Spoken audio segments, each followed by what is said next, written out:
अस्सलाम वालेकुम नाजरीन। उर्दू रिपब्लिक से मैं हूं सईद बलोच। नाजरीन, गुज़श्ता रोज़ हुकूमत की जानिब से मुल्क में भंग महदूद पैमाने पर काश्त करने की जो है वो इजाज़त दे दी गई है। और हुकूमत की जानिब से ये कहा गया है कि आइंदा चंद सालों में हुकूमत पाकिस्तान भंग बरामद करके तकरीबन $1 अरब का ज़र मुबादला जो है वो हासिल कर सकती है।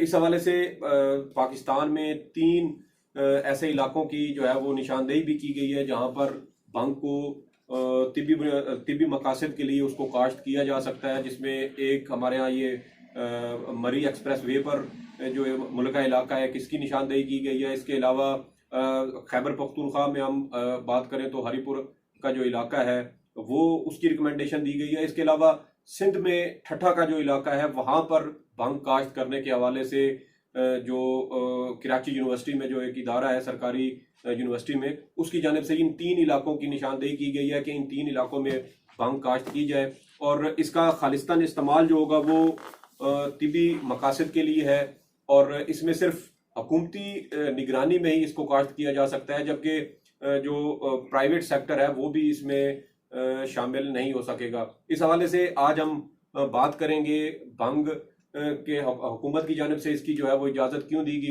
गई है। इसके अलावा भंग की तारीख क्या है, हमारे यहाँ मुख्तलिफ मौके पे इसका इस्तेमाल भी होता रहता है।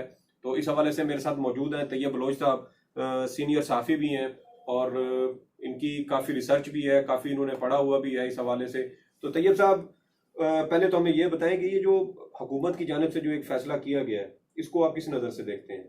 दरअसल ये है कि अगर आपने जैसे बात की कि तारीख क्या है, अनफॉर्चुनेटली पाकिस्तान बनने के बाद ये चीज़ें बैन हो गई थी। तो लेकिन उससे पहले इनकी इजाज़त थी? सर उससे पहले अगर जब हम मुगल इरा देखते हैं, हाँ हाँ, जो तारीख हमें मिलती है, या कि इवन के ब्रिटिश दौर था, सही, उसमें ये जो था भंग थी और इसके साथ इसका एक बाई प्रोडक्ट है जिसे गर्दा या चर्स के नाम से, जो लोकली चर्स उसे कहा जाता है, और फिर इसके साथ अफीम टाइप जो चीज़ें थी वो बाकायदा दुकानों पे स्टोर बिका करती थी, मिलती थी। तो पाकिस्तान बनने के बाद फिर इन चीज़ों पे बैन हुई। लेकिन इंडिया में आज भी बहुत बड़े पैमाने पे भंग का जो है इस्तेमाल, वो इंडिया में आज भी वही जो सब कंटिनेंट में हमारा एक रिवाज था तो वो मिलता पाकिस्तान में भी वैसे अभी भी जो मज़ारात हैं या इस तरह की जो पाकिस्तान में शादी ब्याह के मौके पर भी हमारे यहाँ जो है इसका इस्तेमाल किया जाता है। पाकिस्तान में जो है वो एज ए प्लेयर, जो कुछ सोसाइटीज है या कुछ माशरों में एज ए प्लेयर इसका इस्तेमाल होता है। इसके साथ साथ पाकिस्तान के वो इलाके जो गर्म मरतूब है, जैसे कि जिसे हम सब ट्रॉपिकल रीजन कहते हैं, तो सब ट्रॉपिकल रीजन के अंदर गर्मी की हिद्दत बहुत ज़्यादा होती है और ये तासीर में बहुत ठंडी समझी जाती है। तो अंदरून सिंध में आप चले जाए तो बहुत ज़्यादा भंग जो है वहाँ पे इस्तेमाल की जाती है।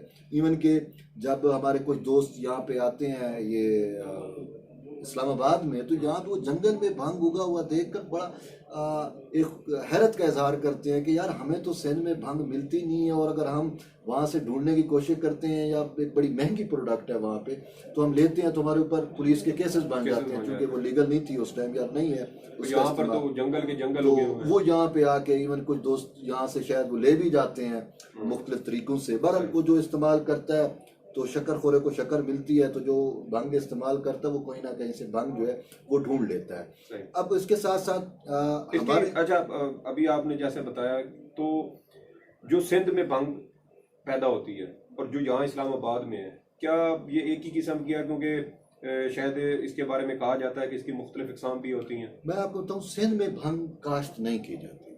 सही, जो करते हैं वो शायद चोरी करते हैं, मतलब छुप के उन्होंने काश्त की अपने इस्तेमाल के लिए, क्योंकि ये लीगल नहीं थी, लीगल नहीं है, इसकी कानूनी इजाजत नहीं है।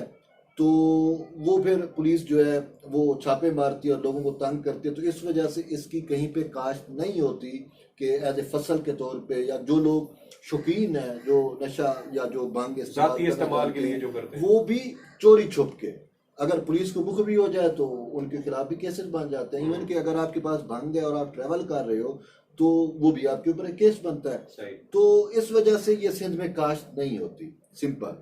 लेकिन हमारे यहाँ तो जंगली है, ये इस्लामाबाद में का रीजन देखते हैं, पिंडी का देखते हैं, मरीक तक ऊपर चले जाते हैं। और मैं आपको बताऊं कि दुनिया की अब जो हुकूमत पाकिस्तान का ये डिसीजन है, ये डिसीजन किस वजह से है और हुकूमत पाकिस्तान ने क्यों कहा कि हम इसको जो है वो बैरून मुल्क जो है वो इसको भेजेंगे और इससे ज़र मुबादला जो है वो हासिल होगा, वजह क्या है? ये एक रीज़न है जो अभी तक शायद मीडिया में भी या उसको उस तरीके से पोर्ट्रे बताया नहीं किया गया। दरअसल वजह ये है कि एक दफ़ा मैंने नेपाल का सफ़र किया काठमांडू में, क्योंकि हमारा भी एक वही रीजन है, तो वहाँ पे जो मुझे बताया गया कि इस हवाले से कि बॉब मार्ले जो मैरिजुआना या कैनाबीज जो इस्तेमाल करते हैं, उनका जो सबसे बड़ा एक वो माना जाता है, आइकॉन माना जाता है, तो वो बॉब मार्ले को हिमालय की ये जो अपना मैरिजुआना है जिसे अंग्रेजी में या हम भी कहते हैं, वो उसको पसंद थी। सही। तो कहने का ये है कि इंटरनेशनली या इंटरनेशनल मार्केट के अंदर जो हिमालय की भंग है वो बहुत ज्यादा उसकी मांग है, सही। क्योंकि वो उसकी तासीर और उसके मेडिकल इस्तेमाल में वो जो मतलूबा जो इंग्रेडिएंट्स होते हैं, जो एंटी कैंसर जिसको इंग्रेडिएंट सबसे मेन इसका जो पर्पस है, वो उसमें ज्यादा पाए जाते हैं। मतलब कि तिब के हवाले से अगर हम बात करें तो शायद भांग का सबसे ज्यादा जो बेहतरीन इस्तेमाल हो सकता है वो तिब में हो सकता है। वो तिब में हो सकता है और सबसे बेहतरीन जो भांग है वो हिमालयन भांग है। ठीक हो, यही इंडो पाकिस्तान इंडो का जो पाक वो एरिया बनता है। ये जो है सही। इसी वजह से हुकूमत पाकिस्तान ने इसको जो है या काबीना ने इसकी मंजूरी दी है। उसके पीछे यही एक रीज़न थी कि हम जो है वो इसको न सिर्फ अपने उसके लिए इस्तेमाल के लिए कि अपनी मेडिकल जो कंपनीज हैं उनको हम वो जो इसके अंदर जो केमिकल्स होते हैं या इंग्रेडिएंट्स होते हैं उनको एक्सट्रैक्ट करके न सिर्फ वो अपनी जो मेडिकल इंडस्ट्री है उसकी मांग पूरी कर सकते हैं, इंटरनेशनल लेवल बाहर भी जो है वो भेजा जा सकता है। तो बाकी जो आपने बात की सिंध की, तो सिंध में ये काश्त नहीं होती, लेकिन अब उन्होंने इजाज़त दी है सिंध में काश्त करने की। वो मेडिकल पर्पस के लिए मैं आपको एक बताता चलूँ, एक तो ये जो खुदरो है वो और जो हुकूमत जिसकी इजाज़त दे रही है बाकायदा जिसकी काश्त होगी वो डिफरेंट है।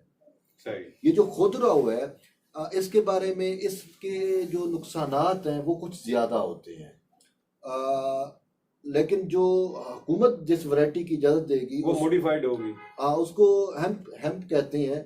वो वैरायटी जो है वो बाकायदा एक वैरायटी है, क्योंकि वो एक मेडिकल रिसर्च के बाद साबित हुई कि जो उनको इंग्रेडिएंट्स चाहिए थे वो उसके अंदर बहुत ज़्यादा वाफिर मिकदार में पाए जाते हैं। तो इस वजह से सिर्फ एक ख़ास वैरायटी की इजाज़त जो है वो हुकूमत ने दी है।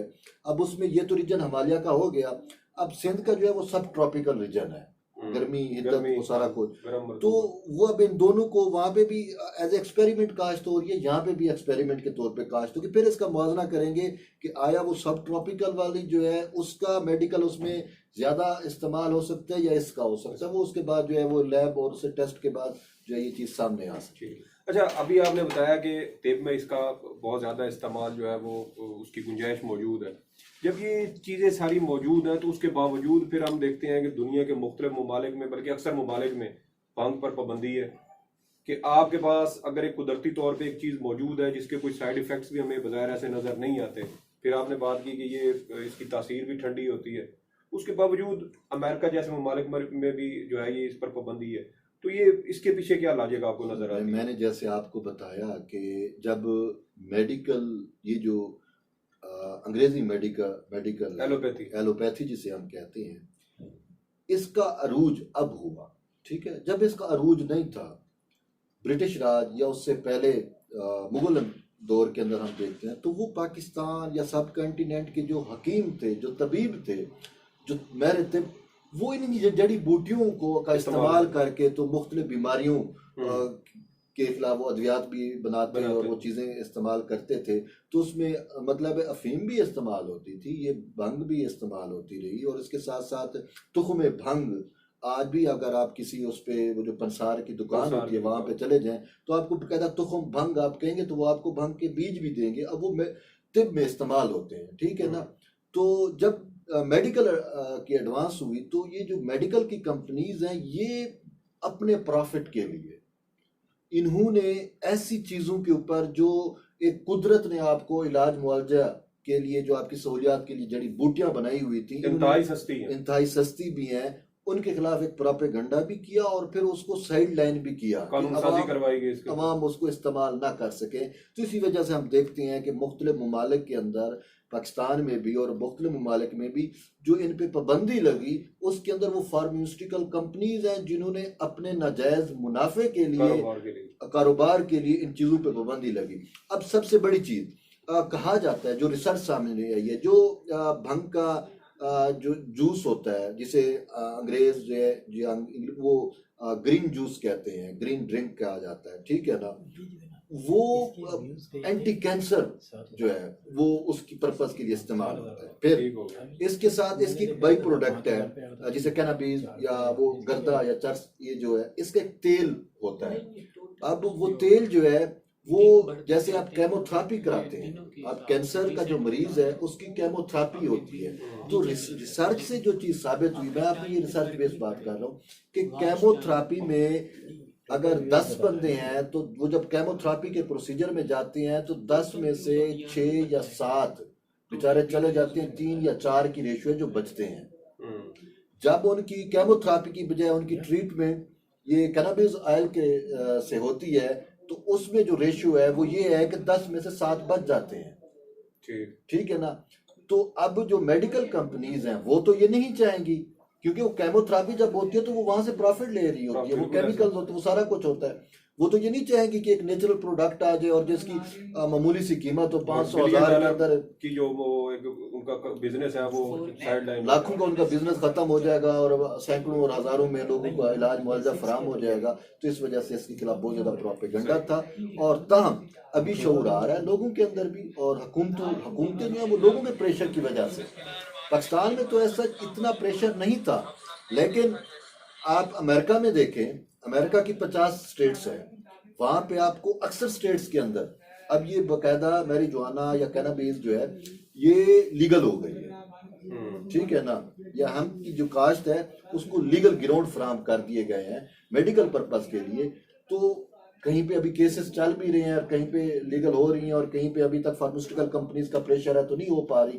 लेकिन पाकिस्तानी हुकूमत का ये जो इकदाम है, ये अगर हम उस कंटेक्स्ट में देखें तो ये एक अच्छा इकदाम है और इससे जो है वो न सिर्फ मुबादला भी जो है वो। अच्छा, भांग के बारे में अमूमन ये कहा जाता है कि जब एक बंदा भांग पीता है तो वो हंसता रहता है, उसकी क्या इसके पीछे लॉजिक होती है कि वो मुस्कुराता रहता है?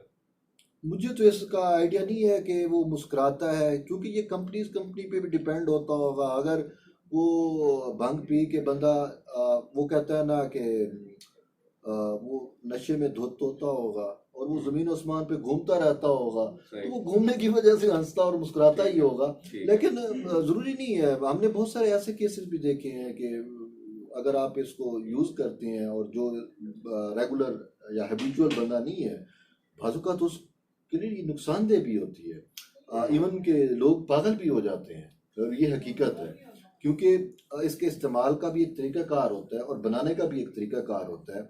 और ख़ासकर जो जंगली होती है उसको बॉयल किया जाता है या बहुत सारे उसके अपने तरीकेकार होते हैं। अगर वो ना चीज़ें ना हो तो इसका एक रिवर्स इफेक्ट जो है वो आपकी सेहत के ऊपर भी पड़ सकता है। ये तो मेडिकल पर्पज़ के लिए तो वो डिफरेंट एक चीज़ है। जो एज ए नशा यूज़ करते हैं तो हमने देखा कि 48-48 घंटे कहते हैं इसका नशा नहीं उतरता। अब वो बंदा अपने हवास में नहीं होता, वो भी होता है। लेकिन जो रेगुलर होते हैं जिनको ये रास आ जाती है तो वो इंजॉय करते हैं, और जिनको रास नहीं आती तो वो बेचारे बाजू का तो उनका दिमाग क्रैक भी हो जाता है। कुछ ना कुछ मेरे सामने कुछ ऐसे केसेस हैं कि जो भंग पीने की वजह से जो अपना जहनी तवाज़ुन भी खो बैठे, ये भी इसके बर्दाश्त नहीं कर पाते। इसके ये साइड इफेक्ट जो वो भी होते हैं। सही। अच्छा, कभी जिंदगी में शुगर के तौर पे आपने कभी कोई चुस्की ली हो इसकी? देखें जी, मैंने तो इसका कोई इतना इस्तेमाल नहीं किया, मतलब हम तो एक आपस में, लेकिन पाकिस्तान में और अगर आप देखें, आप किसी भी बुजुर्ग के मज़ार पे चले जाएं, बिल्कुल, अच्छा खासकर जब उर्स होती हैं तो बाकायदा इसका जो है बड़ा जोर शोर से महफिलें होती हैं, बड़े एहतमाम किए जाते हैं। तो ये खासकर जिसे लोग उनको मवाली कहते हैं, ठीक है ना, तो वो ये इस्तेमाल करते हैं और काफ़ी इस्तेमाल होता है इसका, खासकर उसमें मज़ारों के ऊपर। और इसी वजह से मैंने कहा इंडिया में भी बहुत ज्यादा वो जो मज़ार हैं मंदिर या वगैरह जो या मंदिर उनके हैं या वहाँ पे बकायदा महफिलें होती हैं, बकायदा वो बनाई जाती हैं। इवन कि इंडिया के अंदर आप भी मुख्तलिफ भंग शॉप्स हैं जहाँ पे आपको बना बनाई ये चीज़ मिलती है और आप जाएं और पिएं, तो होता है। लेकिन इसका साइड इफेक्ट ये होता है कि जैसे एक मुहावरा ये भी है कि रंग में भंग डालना। तो जब आप कुछ अच्छा कर रहे हैं। अच्छा कर रहे होते हैं या आप किसी जहन में होते हैं और आप एकदम भंग पी लें तो वो वाकई आपके रंग में भंग आ जाती है, वो बहुत सारी चीज़ें आपकी ख़राब भी हो जाती हैं। अच्छा आप अगर इस हवाले से आप मजीद कुछ बता सके, मिसाल के तौर पर कि किसी बंदे को अनजाने में भंग पिला दी जाती है या कोई भंग पी लेता है, शौक से पी लेता है, तो उसके बाद उस नशे को थोड़ा रफू करने के लिए कौन सी ऐसी जो है वो कोई कदम उठाना चाहिए या कोई टोटका इस्तेमाल करना चाहिए? मतलब है आपकी दोस्तों में अक्सर बाज़ होता रहता है। मैंने खुद मतलब है कि यहाँ कहीं करीब ही पहले मैं रहता था, तो एक दोस्त है, वो अपने एक दोस्त है, वो शायद फोटोग्राफर ही था, उसको लेके आया तो उसकी तबीयत हालत बहुत गैर थी। सही। तो मैंने कहा कि क्या है, उसने कहा पता नहीं, मुझे कुछ पिलाया है। तो पता चला उसकी कंडीशन देख के और तरतीब, उसने कहा कि ऐसे कोई ग्रीन सा था, शरबत टाइप, लेकिन दूध में ग्रीनिश दूध टाइप था, तो वो मैंने पिया। वो किसी से उसने पैसे नहीं लेते, वो बेचारा वहाँ पे गया तो उन्होंने उसको वो पिला दिया, तो पैसे कहाँ से लेते, अपने होश में ही नहीं था, ठीक है ना। तो वो लेके आए, तो फिर उसको तकरीबन 10 घंटे तक हम उसको इंटेंसिव केयर में हमने रखा। उसको लेमन जो है उसका ड्रिंक दिया और अचार टाइप चीज़ें, खट्टी चीज़ें उसको खिलाई, नशा तोड़ने के लिए। फिर उसको काय आई, उल्टियाँ, तो फिर उसका नशा टूटा और तकरीबन 8 से 10 घंटे उसको लगे अपने स्टेट ऑफ माइंड में वापस आने के लिए। अच्छा। तो ये उसका एडवर्स इफेक्ट है जो बहुत ज़्यादा नुकसान भी होता है। ठीक है।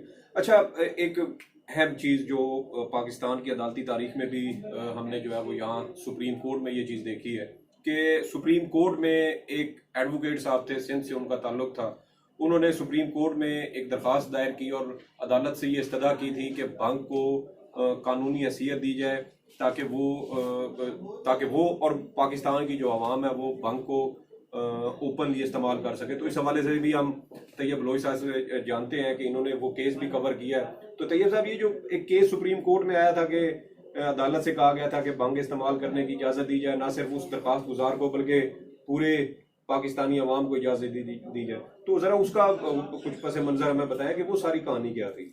ये एक वकील ही थे, अमानुल्लाह उनका नाम था, सही, जिनका ताल्लुक सिंध से था। वो ये दरख्वास्त लेके आए सुप्रीम कोर्ट के अंदर, और जिसमें उनकी इस्तदा ये थी कि इसके बहुत ज़्यादा पॉजिटिव असरात जो है ना, वो बहुत ज़्यादा इंसानी सेहत के ऊपर बहुत पॉजिटिव उसके असरात होते हैं, और ये एक प्रोपेगेंडा है भंग के खिलाफ, और इसी वजह से इसको जो है इसकी इजाज़त दी जाए कानूनी तौर के ऊपर, ताकि लोग ये पिएं और उनकी सेहत के ऊपर अच्छे असरात मुरतब हों। और वो बंदा जो खुद जो था वो माशाल्लाह मतलब है 60+ उसकी एज होगी, लेकिन बहुत ज़्यादा सेहतमंद, 4 शादियां भी की हुई, 4 शादियां भी उसकी थी, और उसने कहा ये सारा कुछ जो है वो इस भंग की वजह से है। तो हमने उससे पूछा कि आपको ज़रूरत क्यों आई, तो आप तो वकील हैं, आपको तो मसला नहीं है, आप पी भी सकते हैं, आप ले भी सकते हैं और बासर भी हैं, तो आपको कानून नाफिज करने वाले इदारे प्रॉब्लम भी नहीं करते। तो उसका ये कहना था, अमानुल्लाह साहब का, अमानुल्लाह एडवोकेट, उसने कहा कि मैं इस वजह से कि भाई हमारे सिंध के अंदर जो मवाली होते हैं, जो बेचारे गरीब लोग होते हैं, उनको और तो कुछ नसीब नहीं होता, ना उनको अद्वियात तक मुयसर होते हैं, तो वो मेडिकल पर्पज़ के लिए या वो अपनी उसके लिए जो उनकी बुखार होता है, वो कुछ भी ऐसी होती हैं चीज़ें, तो वो ज़्यादातर भंग का इस्तेमाल करते हैं। वहाँ पर पुलिस जो है वो जिसके पास थोड़ी सी भी भंग मिल जाए तो वो उसको पकड़ के अरेस्ट करके ले जाती है। पहली बात है वो कि उसने कहा कि हमें खालिस भंग मुयस्सर नहीं होती, अगर मुयस्सर आ जाए, ये बड़े दुख की बात है। हाँ, मुयस्सर आ जाए तो वो पुलिस पकड़ के ले जाती है। तो उसने कहा तो मैं तो भंगियों के केसेस लड़ के थक गया हूँ, तो इसी वजह से मैंने यही फैसला किया कि चेंज आया कि मैं सिंध के अंदर उनको छुड़वाता रहूं, क्यों ना मैं इसकी परमिशन इलीगली तौर के ऊपर ले लूं। और जब उसने दरख्वास्त दी तो रजिस्ट्रार ऑफिस ने उस पर एतराज़ लगा दिया कि ये पॉसिबल नहीं है, और इस तरीके से रजिस्ट्रार ऑफिस के एतराज़ के खिलाफ उसने दोबारा अपील की, और वो अपील जो है वो इन चैम्बर लगी और जस्टिस इजाज़ुल हसन साहब के पास ही लगी। तो इजाज़ुल हसन साहब मतलब उन्होंने कहा कि भाई ये पॉसिबल नहीं है कि हम आपकी कौमी एप्लीकेशन सतह के पे इसको ऊपर एक सबको हम इजाज़त दे दें। हम तो ऐसा नहीं कर सकते, क्योंकि ना ही सुप्रीम कोर्ट की डोमेन है ऐसा करना। ये तो कानून साजी और वो सारा कुछ अदालतें कर, वो पार्लियामेंट ने करना है या काबीना ने करना है, जैसे अभी उन्होंने फैसला किया है। तो हमारा तो हम तो नहीं कर सकते। लेकिन अगर आपका इंडिविजुअल मसला है तो हम इजाजत तो हम आपकी हद तक आपको इजाज़त दे सकते हैं कि आप इसका मेडिकल पर्पस के लिए जो है ना वो आप इस्तेमाल करें। तो चे जाया कि उनको इजाज़त तो मिल गई, लेकिन वो अपनी ज़ात के लिए इजाज़त लेकिन मिली। सुप्रीम कोर्ट का एक ऑन रिकॉर्ड एक फैसला जो है वो इस हवाले से मौजूद है। हाँ, वो इन चैम्बर फैसला है वो। लेकिन अब शायद इन्हीं चीज़ों को मद्देनज़र रखा हुकूमत ने, और शहर के लोगों की डिमांड भी है, और ख़ासकर ये हमारा जो सिंध का खिता है और फिर ये सराइकी जो खिता है जहाँ पे गर्मी सब ट्रॉपिकल रीजन है, गर्मी बहुत ज़्यादा है, तो वहाँ पे इसका जो मेडिकल इस्तेमाल है वो बहुत ज़्यादा है। लोग जो है वो गर्मी की हिद्दत से बचने के लिए, क्योंकि इसकी तासीर बहुत ठंडी है। जहाँ पे टेम्परेचर, आप जैकोबाद में चले जाएं आपको टेम्परेचर 49 मिलता है। आपको कौन सा ऐसा मशरूब होगा जो आपको मतलब सर्दी से बचा सके? तो लोग इस वजह से मजबूरन फिर ये पीते हैं। ठीक हो, ठीक। ये बड़ी मेहरबानी तैयब बलोच साहब, इन्होंने हमें भांग की हिस्ट्री भी बताई, तिब्बी इस्तेमालात भी बताया, दुनिया में कहाँ का कैसे इसका इस्तेमाल हो रहा है ये भी बताया। और यकीनन हुकूमत का जो ये फैसला है ये हुकूमत का अपना नहीं है, बल्कि सिंध में एक सरकारी इंस्टीट्यूट है उसकी जानिब से ये सिफारिश की गई थी और तहकीकात की गई इसके ऊपर। उसके बाद ये रिकमेंडेशन है कि पाकिस्तान के 3 शहरों में 3 इलाकों में इस भांग की जो है वो काश्त की जानी चाहिए, महदूद पैमाने पर ही सही। अगर ये तजर्बा कामयाब होता है तो यकीनन इससे न सिर्फ पाकिस्तान को माली तौर पे फ़ायदा होगा, बल्कि शायद तिब्बी तौर पर भी पाकिस्तान और दुनिया को इसका फ़ायदा हो।